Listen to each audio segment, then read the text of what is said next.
Repeat after me. Self-regulation is good for me, and no matter how old I am, I can learn how to do it. I can already see my mom rolling her eyes. Up until last November, I didn't even realize this whole concept of self-regulation existed. After the hardest season of my life, and I'll get to that in a minute, my husband and I were thankfully at the right time invited to a retreat where we were taught a 4-step method on how to self-regulate. If you have no clue what I'm talking about, it's self-regulate your emotions when you get dysregulated or when you get triggered, which I know the word is very much overused. And let me tell you, self-regulation is way better than spiraling or freezing, shutting down, being passive-aggressive, being over-controlling. And yes, I have struggled with all of those things. And I still don't get it right every time. So if this is your first time here, welcome. I am not a counselor or a know-it-all. I'm just a normal YouTubing mom and wife who loves to try new things to feel and live better and share with you in hopes that it might help you too. But first, I want to share a little bit of the backstory of the hardest year of my life. And I don't know that I've ever actually said that, but at 42, I know that last year was absolutely the hardest year of my life. And the timing of learning this training was just so perfect. I need to get comfy for this part. So 2 years ago, my dear sister was going through a divorce, and she had just found out that she was diagnosed with cancer. Moved in with us. She lived with us for about half a year. And months after moving out, after shutting a lot of people out of her life, I got a call just a few days before she passed away, and I had a chance to say goodbye. I know without a doubt those 2 years were the hardest 2 years of her life, and that season was definitely the hardest of mine as well. My sister was deeply hurting in more ways than one, as you can imagine. And while she was with us, there was a lot of pain between us as well. And I didn't know how to handle it. Obviously, that was a situation that I had never been in and never imagined that I would be in. When hurt would happen, I would freeze, I would shut down, I would avoid conflict. I would get so triggered or dysregulated, and I'm just gonna say that for the rest of the video because I prefer that word.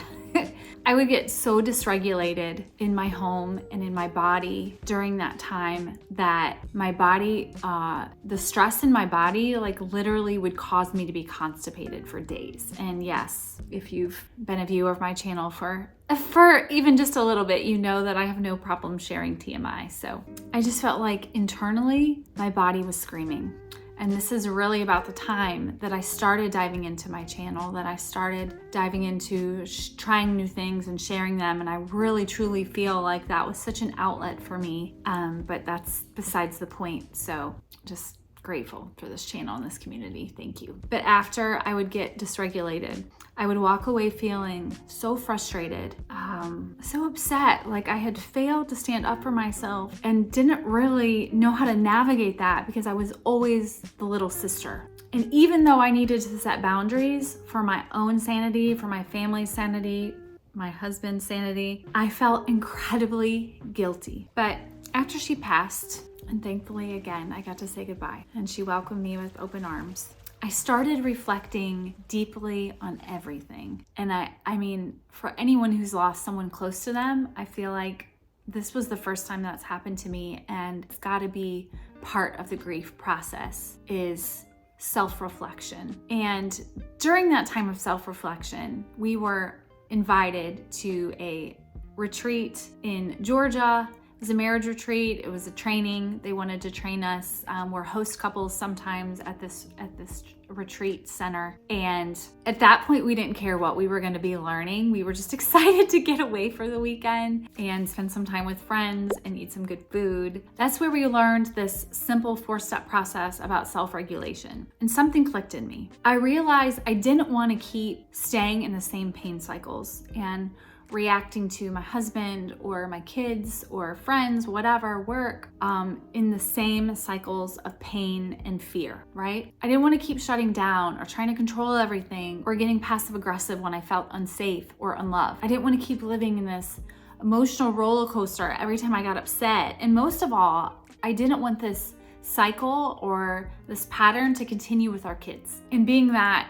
we are both raising our kids in an environment that we didn't grow up in, meaning we are raising our kids in a 2-family home when we weren't raised in that, we feel, and I feel like it's really important to break those patterns, right? So you don't have to be a mom to benefit from this or a wife to benefit from this. I mean, honestly, I feel like as an individual, I've benefited so much from this. So, okay, let me get into it. The workshop at the retreat we went to was called the Relate Strong workshop. And just keeping it real, this video is not only about sharing it with you so it can help you, but it's also about continuing to hold myself accountable to keep doing it. I don't want to forget this. Like, this is something that I want to use every single day. So now onto the 4 steps. My foot's falling asleep, so I have to sit a little differently.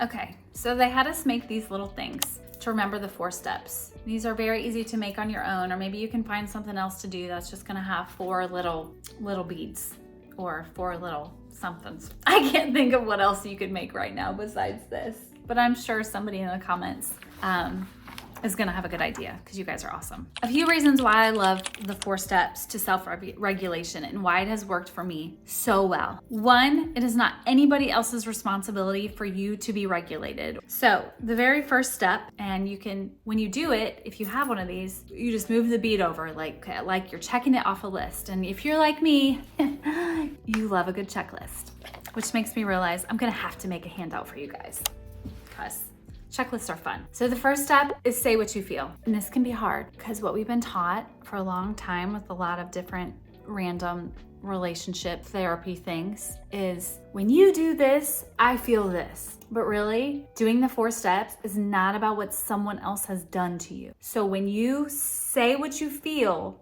you are not mentioning the other person. An example of this might be, like for me, a lot of times if I get upset, perhaps I feel like I'm overwhelmed and I'm not gonna get something done because for far too long I lived like my worth was equal to my productivity. So, all right, so step 1 is say what you feel. I'm gonna say, I feel overwhelmed and like I'm not gonna get this done when I need to get it done. All right, when you name it, you tame it. It's gonna help you shift out of the fight or flight survival mode, okay? So step number 2 is say what you normally do when you feel like that. So I just said, I feel overwhelmed and like I'm not gonna get stuff done. And this one's humbling, but it's so important because it's a good way for you to be self-aware and to admit this is the pain that this is the way I usually respond in pain when I feel this way. So when I feel this way, I typically shut down and get over controlling or critical. All right, and the 3rd step is say the truth about the situation or say the truth about yourself. So the truth might be, remember I said I was overwhelmed and I get controlling or critical when I feel that way. Well, the truth is I've done enough. And at this point, I've hit a little roadblock, so I can't continue to do the work, but I am worthy and I am loved and I am seen and I am safe no matter what I check off my to-do list today. Ooh, you know what this does? This reminds you that feelings are not facts. They may be valid to you, those feelings, but they are not facts. Whew. This was a big one for me. All right, so we're on to step number 4. Okay, number 4, so this last bead is say what you're gonna do differently. This is where you get to choose a better response when you get dysregulated. Example could be like, I'm gonna take a break and stay calm, or I'm gonna go for a walk for 15 minutes. I'm gonna go apologize to the kids because I snapped. Or I'll ask for what I need instead of shutting down. So the awesome thing is about doing this is repetition is gonna create this, this new wiring of your brain. Remember, I'm not the sciencey girl, but let me look at my notes here. Repetition here literally rewires your nervous system. So for instance, one of the ways that you can remember to do it more is you can put the 4 steps up. Like this one is usually hanging right there next to my daughter's desk. And as a mom, I will help them walk through it. I'll be like, okay, let's do the 4 steps. And most of the time when they get started, they're annoyed that I want to do it with them, but it really does help. And it has been so great.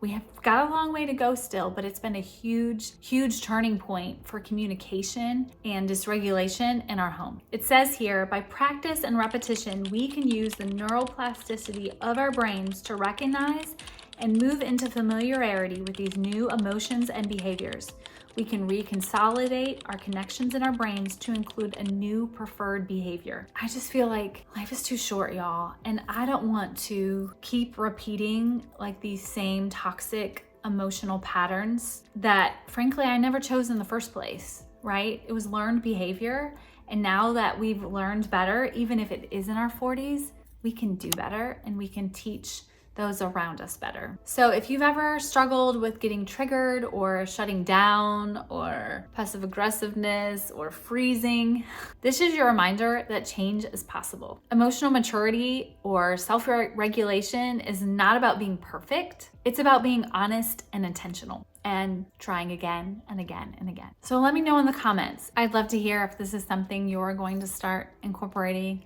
into your daily life or in your family.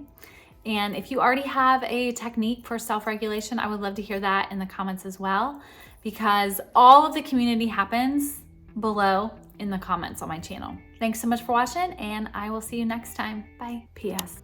If you are with me and you are doing Power Happens, or you are incorporating all of the awesome new stuff that I've been sharing about Dr. Stacy Sims and the Next Level book, stay tuned, because in my next video, I'm actually going to be sharing with you how I've been macro tracking, which is something I never thought I would do. It intimidated me so very much, but I'm excited to share with you what I've been doing, what it has helped, and how I'm doing it.